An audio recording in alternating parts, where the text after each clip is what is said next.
ઓમ ગણેશ હર હર મહાદેવ।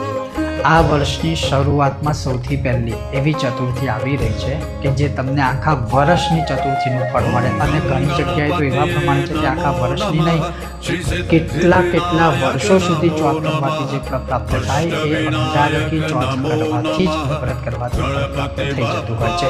એનું મહત્વ શું છે? તો સૌથી પહેલા હું તમને કહું કે આ વખતે 6 જાન્યુઆરી મંગળવારે સવારે 8 વાગ્યે 1 મિનિટથી આ ચતુર્થી શરૂ થશે, અંગારકી ચોથ, અને બીજા દિવસે 7 જાન્યુઆરી બુધવારે સવારે 6:59, ઘણી જગ્યાએ 7 વાગ્યે 1 મિનિટે આ તિથિ પૂરી થશે।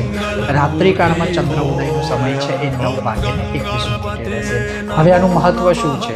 તો જો તમારે સંકટોનો વિનાશ કરવો હોય તો આ ચતુર્થી કરવી જોઈએ।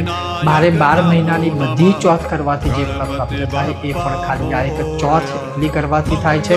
કોઈને સંતાન ન થતા હોય તો સંતાનની પ્રાપ્તિ માટે અવશ્ય આ ચતુર્થી વ્રત કરવાથી સંતાન પ્રાપ્તિ થાય છે।